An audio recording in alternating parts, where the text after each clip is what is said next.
888-450-8250.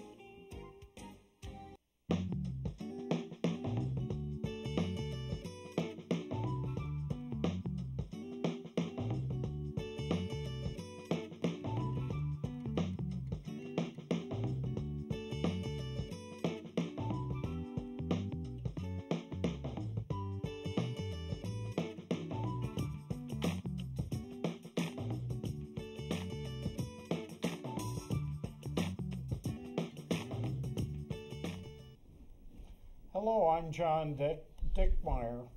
Forgot your name, didn't you? Messed up my own name. Welcome to Potpourri. Where are you? Where am I? I'm at the Allen County Public Library. Okay, that's good. Yes. Who am I? This program is going to the dogs, isn't it? It's certainly dogs, cats, yes, small creatures. Rabbits? Rabbits, Rabbit. ferrets, you name it. We've got it. See, this is a good show. I don't know if I trust ferrets, but that's I okay. think They're they're so cute. adorable. I know. I would they're like so- to have one. They're so nice and fuzzy, They're just so cute. but we can't have a ferret at our house. Your dog would eat it. No, I'm not sure. She's just for you and Jane. I know. That's it. I She's know, a good girl. I know that. She does her job. This morning, I got up and did a number of things, and she was still in bed. So I went back to bed, laid down on the bed, and she rolls over on her back. She wanted to be rubbed on her tummy. They're in charge of us. Oh, yeah. Absolutely. You're not in charge of them. I have a Absolutely. house that he allows me to live in. Yeah. Sundance and I went to Lutheran yesterday, and somebody was really rubbing him, and he laid down and rolled over. I thought, oh, that's so professional. But he got a belly rub, so that's all he cared about. Wonderful. So explain how he went to Lutheran. That isn't the veterinary clinic. No. He and I are in the visiting dog program, and we visit. And Monday night we were at Kingston, and yesterday we were at Lutheran, and today we were supposed to go to Greystone, but we couldn't go. And he is a therapy dog. That's wonderful. Yeah, and people, now people know you can't touch service dogs, so it's amazing, which is good, how many people think to say, may I touch him? And I just say, yes, that's his job. He wants to be touched. That's a perfect segue because we talk about safety all the time with dogs and how you should always ask. So we have Jodi Hamilton here from Animal Care and Control. Marvelous. We're going to talk about animals. That sounds good. I'm so excited. I'm ready. John and I just love having animals on here. We or do. people Good. about animals. I and wish I calling could an have animal. brought an animal today, but I do find that they're a little difficult to manage for a half an hour time span. Well, the problem is they need a forever home, and we'd Yes. both be in trouble. Yes. I didn't want to sucker anybody into a pet today. I want to make sure you've made the decision wisely and thought about it. So The first question I want to ask you is, how did you become part of Animal Care and Control? Was it you wanted to be around animals, or you just needed a job? It's an interesting story. I actually came out of about 15 years in the media. I worked in radio and television. Worked here locally at Federated Media, which is the WOWO, and at 98.9 The Bear, and all of those stations that are with Federated, and loved every minute of it. And moved to Phoenix, Arizona, and when I moved back, I wanted something outside of, I guess, my comfort zone, that tied in with what I knew and knew about people. And I applied for the volunteer coordinator position originally and got that position with Fort Wayne Animal Care and Control, which is a city position. So it's the city of Fort Wayne, and loved every minute of it. And then about a year ago in September here, Peggy Bender decided that she was going to retire, and they were looking for someone to fill her shoes, and there are such big shoes to fill. But I have become impassioned with what I do, and I enjoy my job immensely, and decided that would be the right next move for me. So Fantastic. it's just kind of a luck of the draw. The job was open, and it fulfilled a number of my past qualities in a job, and I took. It was meant to be. Yeah, it was meant to be. Okay. So yeah, it was wonderful. Well, we're going to talk about where you work. So you sent me this information, which I have to be honest and embarrassed a lot. There was quite a bit I didn't know. Some of it I did. There's a lot that people don't know. We're Fort Wayne Animal Care and Control. We are a part of the city public safety department.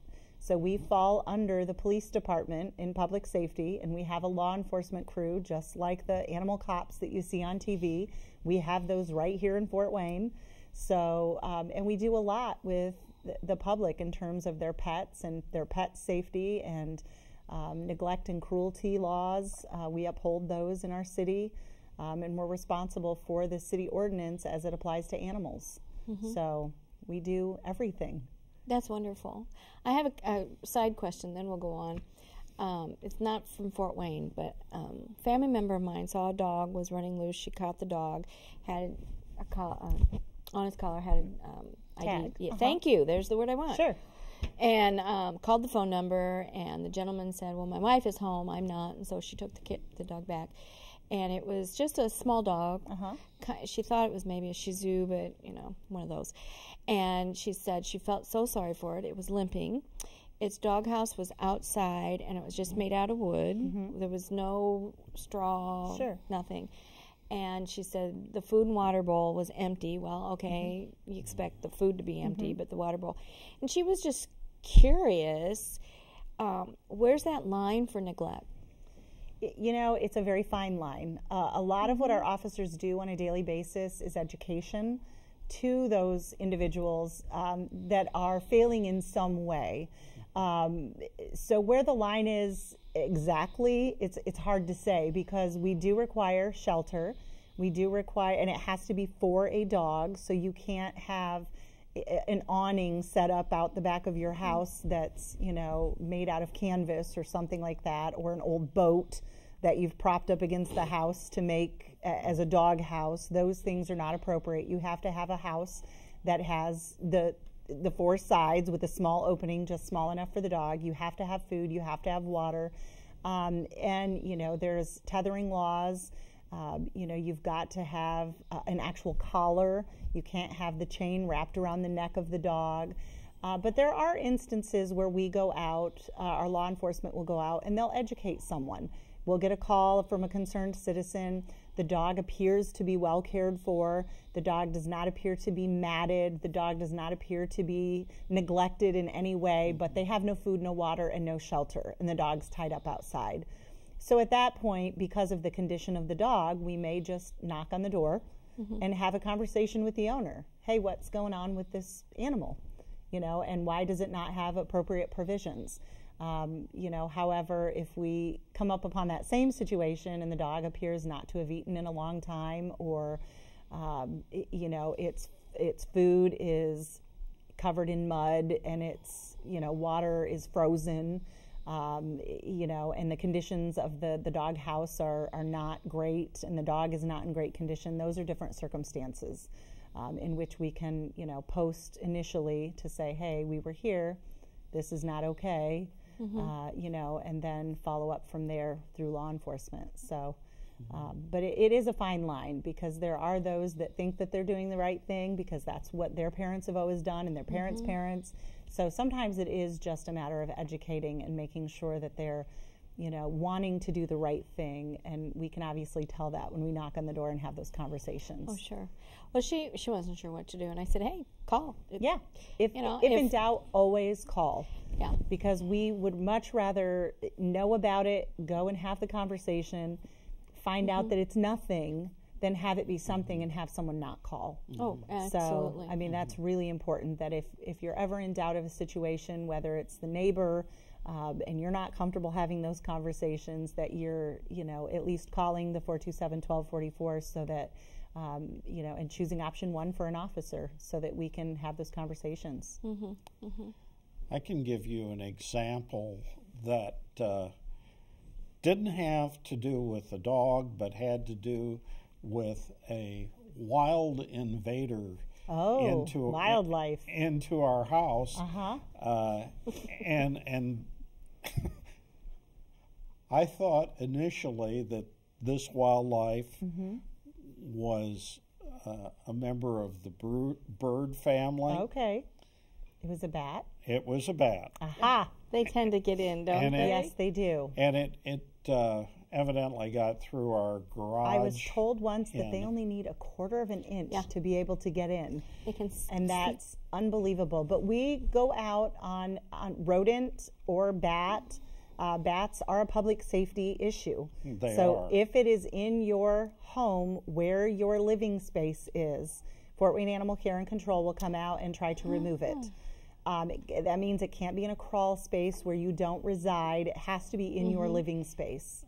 Well, the interesting thing about this story was that we called, and the person on the other end of the line says, where is it now? And I said, it's making figure eights in our living room because I tried to go after it, not knowing that it was a bat. I tried to go after it with a broom. Yes, you don't want to touch a bat. And that was not. The minute I saw it hanging upside down, I determined that it was not a bird. Bat. It was not a bird. And what the issue is rabies. Yes, absolutely. It's a high risk for rabies. And you certainly don't want to handle any wildlife, whether it be a raccoon or a squirrel or a bat in your home. You want to leave it to professionals.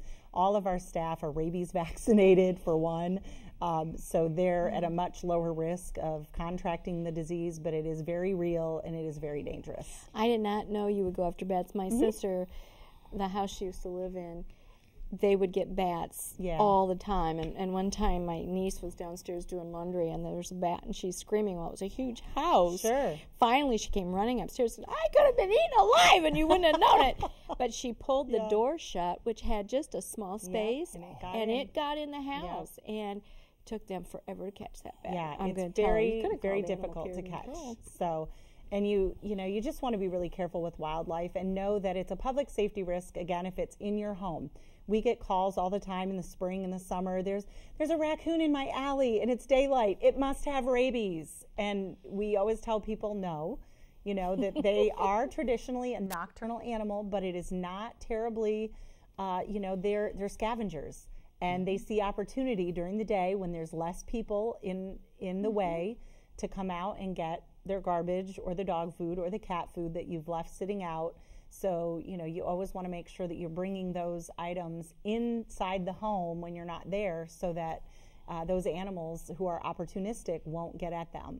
And you want to make sure that you're not calling animal care and control for those situations because it's wildlife. They exist and they have a right to exist. And if you really do want them not there in your backyard or not in your areas where in the alley or whatever, that you really need to call critter control or someplace like that can handle those. Yes, I found that out. I used to grow corn in my garden, and I've decided I'm not doing that anymore. It's a lot of work to feed that raccoon. Yes. And he just, every year, he eats all my corn. And last year I thought about you guys, and I thought, they're not going to come and get him because he's just doing what he's supposed to do. Yeah, he's just doing what he's supposed to do. So I told him, have a good time because no more. That's right. That's the last you're doing it, right? Yeah. So I have critter control for my backyard. Yeah. But this was before we had an animal in the house. So that they were. And we were concerned that day. And it's interesting because the animal control officer came with a large glove. Yep. And a coffee can probably. And it was to get the bat. Whop and boom. Yep. And that's and you thought of you running around the place all over. That's all there was to it. Yep. But we felt safe after that. And as you say, this was at dusk, evidently, when the bat got in. And I'm sure he was after a moth that was coming in for the same reason, for the light inside. Right. Come to the light. Yes. But Yeah, so we deal with wildlife on a pretty regular basis. We're an all-access shelter, which means that we don't turn anyone away for any reason. And that differs because we do get that question a lot about what's the difference between you, Fort Wayne Animal Care and Control, and say the Allen County SPCA or a rescue. And the difference, honestly, is that we don't have a choice about what comes in our door. We take hit by car, we take old geriatric pets that people can no longer care for. We do euthanasia by request, which a lot of people don't know that we do that. It's a $20 fee, so if you've loved your pet for a lifetime and can no longer care for it, you can bring it to us. And just like a vet clinic, we will put your animal to sleep. The difference is, unlike at the vet where you can be with your pet, we won't allow you to be with your pet. Part of that is that it's just very difficult for our staff to manage those feelings because unfortunately it is something that we have to face on a fairly regular basis. And doing something like that in front of a family member is really difficult.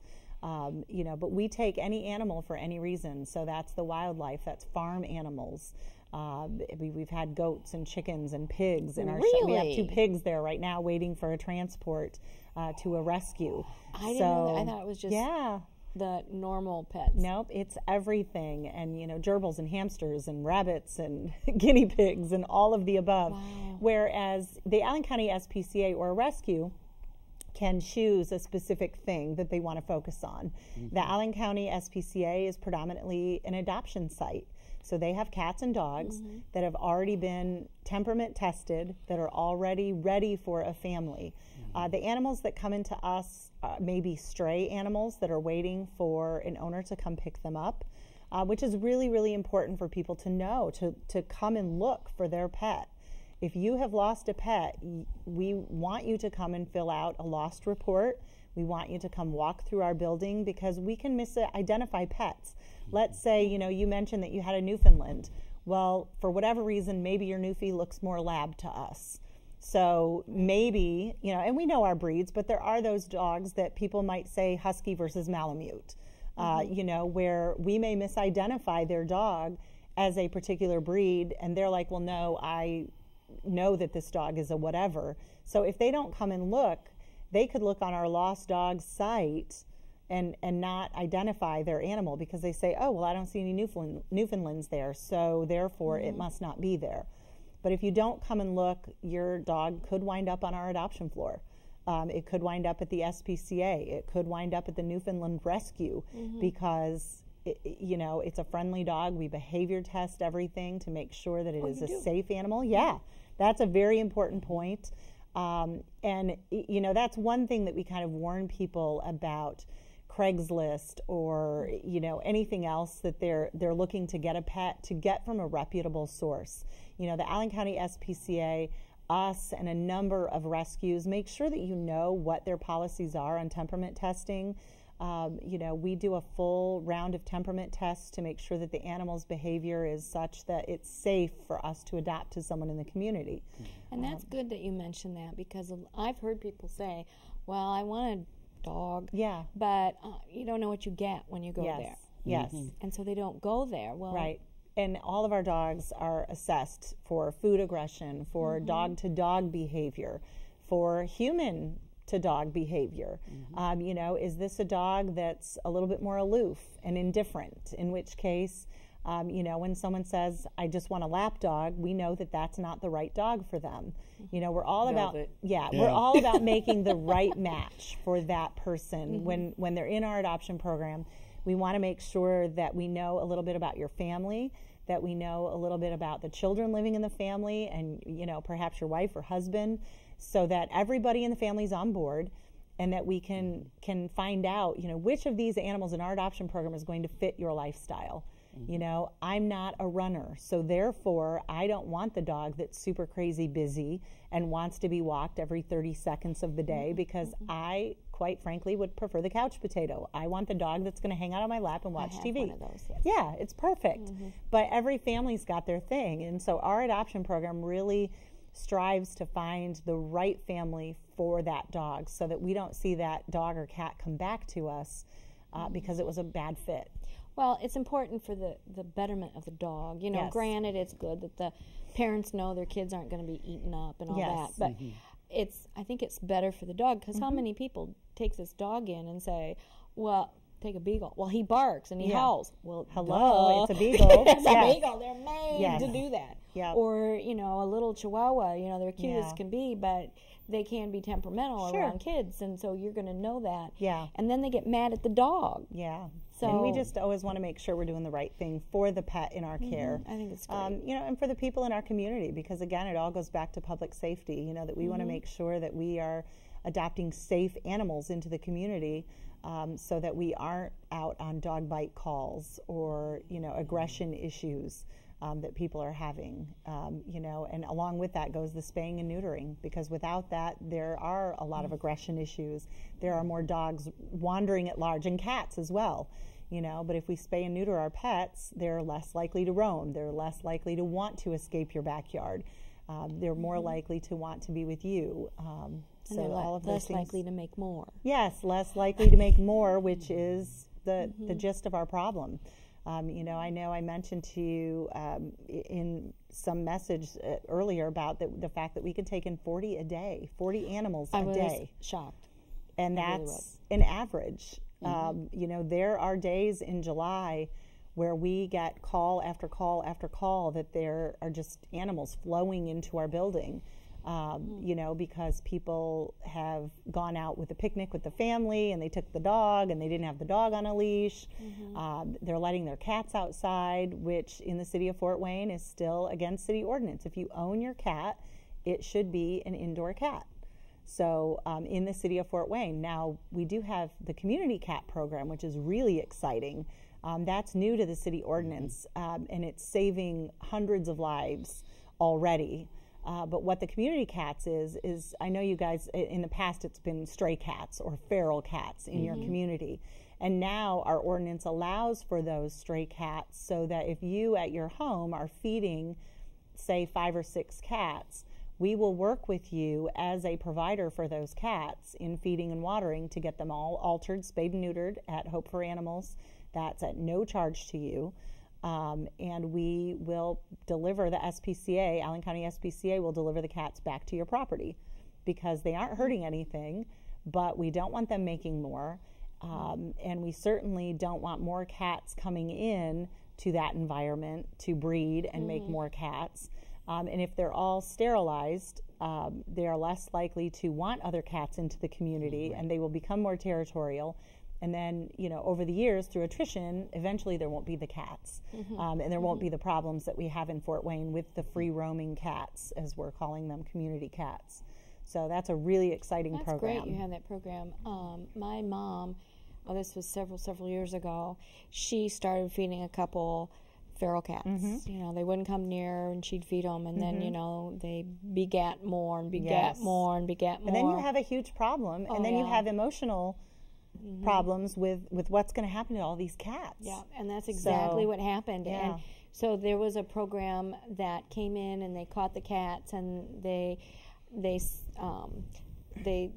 fixed them, and they gave them a rabies shot. Yes. And she was at a point where she could no longer take care of them, so they were going to relocate them. Actually, one of them relocated with me.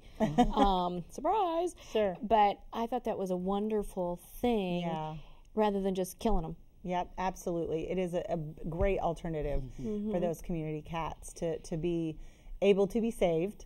And to be, you know, spayed and neutered, and they are 3-year rabies vaccinated at Hope, and it's a great thing for all of the people who care for those cats in our community, and it's a wonderful thing for the cats who can be re-released from the shelter, because in the past the alternative was euthanasia, because there wasn't a place for them to go. Yeah, I think it's great. And nobody wants a pet feral cat. No. Well, so we're running out of time. Okay. We could just keep talking and talking. Not really, but I wanted to bring up something else that I think is really, really important, and that is for every pet owner to make sure that their animal is chipped. Yes, yes. Getting your animal microchipped is critical. So often we get pets that have no tags, no collars, which, by the way, in the city of Fort Wayne, you do need a pet registration. So it is critical to, through your vet, Hope for Animals, through us, to get your pet registration tag. And the microchip is another way that we can identify that animal to prevent it from spending time in the shelter. So if your animal is microchipped, we can return it right to your home in the field. So if we catch a dog on Calhoun Street, it's microchipped, we can look in our system, oh, that belongs to Randi. Let's take her dog home to her. So we can just bring it right back to your house, and that prevents that animal from ever having to enter the shelter. And it's the same for cats. It's really, really important to get those animals microchipped so that we can identify and register your microchip.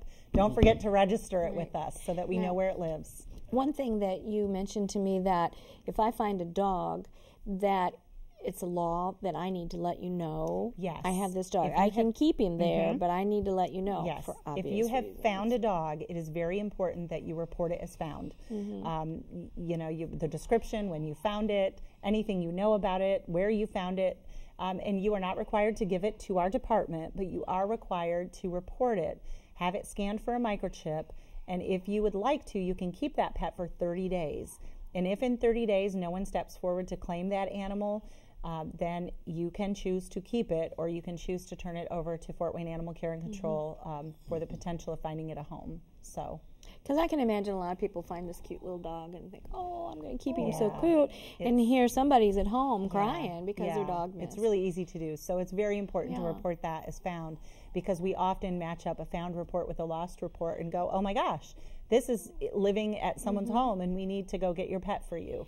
That's wonderful. Yeah, and it's a great way to reunite those two pieces of the puzzle together. So, the other thing that is important, if you move, make sure that your registration is updated. Absolutely. There's nothing more frustrating than getting a pet that is microchipped and has a tag, and we look up their information and they no longer live there, their phone number is not valid, and so now that animal has to sit in our shelter and wait for them to come and claim them, and that is just tragic because they forgot to update their address or phone number. So that's really important. And if you're not sure, call us and check. Make sure that your information's current.